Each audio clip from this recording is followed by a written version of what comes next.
Hello, this is Survival-gyver, and today we're taking a look at the really cool Nitecore EDC23. This is brand new to the market. It's actually a couple weeks old, I should say. Most people did reviews as soon as it came out. They took it out of the box, played with it, and called it awesome. I've been playing with it for almost 3 weeks, and it is phenomenally awesome. And I'll explain why. Because it's not often that I like anything wholeheartedly. There's only one issue I have with this, and it has nothing really to do with the flashlight, but some of the wording on it. But I digress. I'll talk about that in a little while. It's a OCD thing. So here we go. The Nitecore EDC23 has an OLED lens on it, LED display. All right, so we'll show you a whole bunch of stuff. I'm going to go through that shortly. It's got 2 LEDs in the front, a pocket clip in the back, something brand new for this kind of flashlight, and it's a lockout switch. Now, people like me that have been complaining that the flashlights are hard to put into a lockout mode or turn it off from a lockout mode, now have a really good option with the side switch.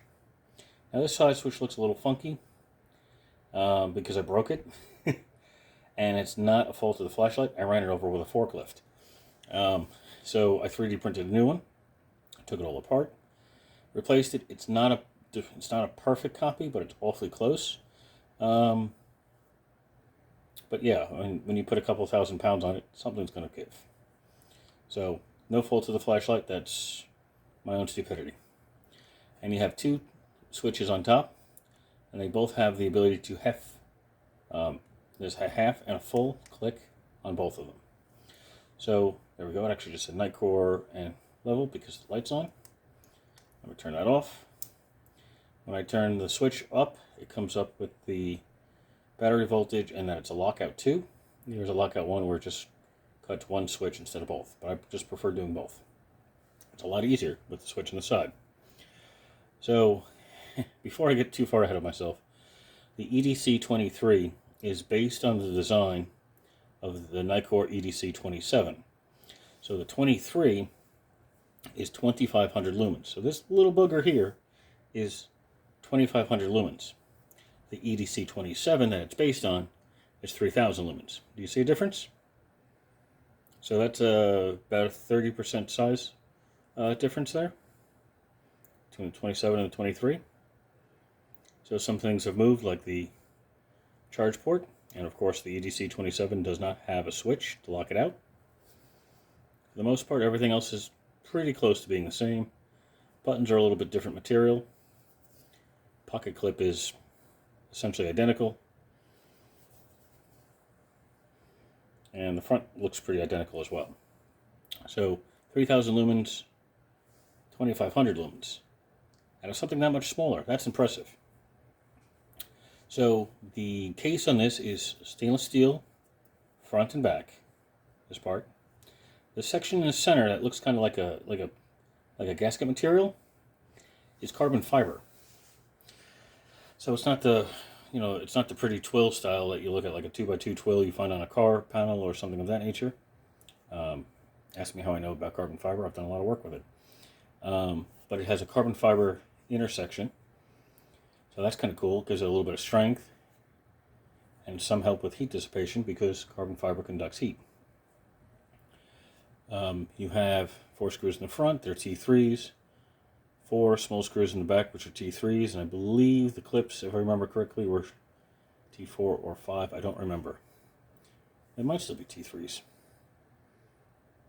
I don't remember. Took it apart a couple days ago, and I did it when it was really early in the morning. All right, so let's go over the functions here. So right now it's locked. When the switch is in the up position, it's locked. When you put it down, it's unlocked.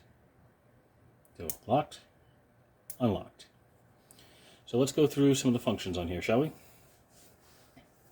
I'm going to switch hands. Excuse me. So let's see. I'm checking my notes because I forgot what was what. And that's the reason why I'm a little OCD ADHD. All right. So first off, let me turn off one of the side lights here. I'll just use the top light, which actually gives a pretty good view in here. So if I do a quick test on it, gives me battery voltage 4.20 volts, it's full charge. A full click gives me 15 lumens for essentially 39 hours. So that's 15 lumens, so that's not so bad. All right. Next one up is a half click, 65 lumens for 11 hours. Next up is 200 lumens at 3 hours and 45 minutes. Then we have high, which is 1,100 lumens for an hour and 30 minutes. And then there's turbo, which is really, really hot. You can see the power discharge amount, so it only lasts about 8 to 10 seconds. That's 2,500 lumens. So typically you don't need turbo for anything other than wanting to get a tan or just a quick burst of light, say down like a hallway or something, to check, see what's going on. Right? And then you turn it off, full click, it turns off. Now you did see that I accidentally hit strobe. So on the big button on the side here, there's a 2,500 lumen strobe and a 2,500 lumen turbo. So let me go to my notes so I don't accidentally tell you which is which. So this 2-stage tactical mode button they have on the back here. If you fully press it, you get strobe. So warning, this is strobe. And this is a randomly changing. So it'll go from fast to slow, and it'll change its frequency and speed quite often. Now if you half press it, you get 2,500 lumens. Again, it'll only last for a couple of seconds. That's at a half press. All right. So if you're in a situation, say you're like a security guard or a police officer, and you need to catch somebody off guard or to distract them or disorient them, just fully press the big button for strobe. Again, it's 2,500 lumens, so it'll last quite a long time in that. You can actually feel this thing get quite warm. When I did peel it apart, there is a big heat sink on the inside, and then there's a, I forget what you call it, like a heat transfer pad in the front as well. Kind of like what they use on CPUs and computers. So that's kind of cool. So here you can see power remaining in the flashlight. It'll do that automatically. And of course, so you can see the battery voltage went down to 4.17. And if you want to lock it, you just put it up. Now, let's turn the light on. So right now it's on 200 lumens. Right? That's what it said. There we go. There's 1,100 lumens. So I want to quickly turn it off. Just flip the switch. Goes to full lock. Turns it off. Under full lock, neither button works. So that's a nice feature. It's so much easier than having to hit one button and then another and then hold for a couple of seconds and then go back to another one. This is phenomenally awesome. Whoever came up with the idea, I know a lot of us has been asking for an easier way to lock these. This is phenomenal. Now, let's go over some pet peeve, I guess. Again, I'm really OCD, and I brought this up in many other videos as well. So, can you see what's bothering me? So, the wordage or the verbiage on the back is blocked by the pocket clip. Now on the 27, you can see it here. So look, the 27 is a 1700 milliamp hour battery, while the 23 is 1500 milliamp hour. So it is a smaller battery, but it is a much smaller flashlight. All right, so, but all that important information is blocked. So that's a bit of like a pet peeve kind of thing. They could have probably put it in small print down the side on either section, or even on the clip itself, but I think the clip is borrowed from other versions. Now the clip itself is a really nice, it's got a good tension to it, but not too much. And if you look carefully, there's a hole right through the back there, so you can use it as, for like a lanyard with 550 paracord. And if we take a look, a little bit more of a look here, you may see there's some dirt inside the screen. That's my own fault. When I took it apart, it wasn't absolutely clean here. The front has a sensor, little round thing in the center there. So if you're against a reflective surface and the light is on, if it notices getting too hot, it'll automatically dim the light to prevent damage to the flashlight. So that's kind of cool. And let's go back to the switch, because this is the one I replaced. It is awfully close. It is almost perfect to the original, but not quite.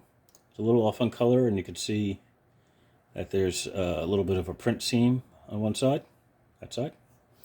So things to note, even though it's super strong because it's a stainless steel body and carbon fiber on the inside, you can still break them. Now this is only rated to, well, I don't remember. Let me go look at my notes. Sorry, wasn't prepared for that part. Looks like it's rated for meter, so a little more than 3 feet.